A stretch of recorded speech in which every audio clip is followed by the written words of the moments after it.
Tracy's Dogs is a nonprofit that is dedicated to rescuing abused and abandoned dogs all over the state of Texas that end up in high kill shelters.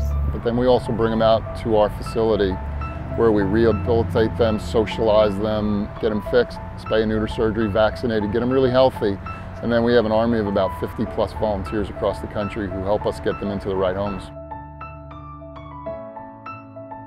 I can honestly tell you I've been a crazy dog lady since I was 5 years old. I was the kid that took home any stray dog I could find, and my parents were always fielding that, saying no more, no more. After I had children, always have had dogs, and here we are today, which I never in a million years thought I'd be doing this, but this is my passion.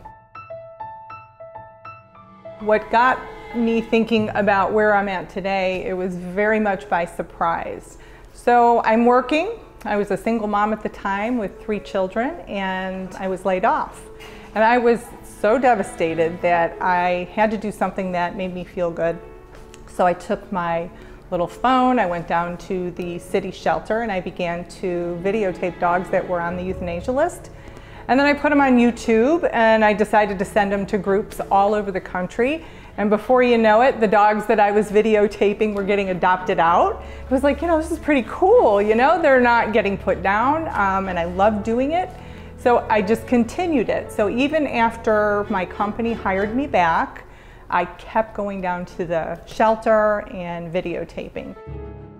It was really step by step. We thought we would do more of that, and then maybe we would create a website. And then we found a woman in Denver, Colorado, who was formerly from San Antonio, but was asking us to bring dogs up from San Antonio to Denver to try to adopt them out at a PetSmart. And we did that one day, drove through the night, brought them up in the morning, and by the time we took a nap and got ourselves put together at 4 o'clock, she had every one of those 9 dogs adopted. And it was kind of at that point where Tracy and I thought, we've got a real serious problem in South Texas, and there seems to be the basis of a pretty good model.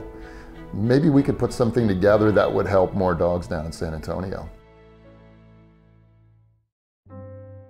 When I make my monthly trip down to the border to pick up dogs in the shelters, it's not easy for me. I usually walk in there and I get a pit in my stomach because I only have so much space that I'm able to fill at the rescue here. And then when I look around at all the dogs that are there are far more dogs than I have space for. And I know I'm gonna have to leave most of them behind. And with the euthanasia rate where we go, it's just sad. You almost feel like you're on the Titanic and you only have so many boats and only so many can get on board. And that's basically what it's like. It's hard for me. What about Dennis is fine to go? Trisha was spayed and not tested. We work in concert together. If we adopt out 50, she will pull 50. And that's a way that we don't ever overburden ourselves here and we don't become hoarders. And then the real work begins. They come up to this rescue, and as you might imagine, they all come with a history unknown to us. So they could have been abandoned, abused, mistreated, malnourished, or all the above.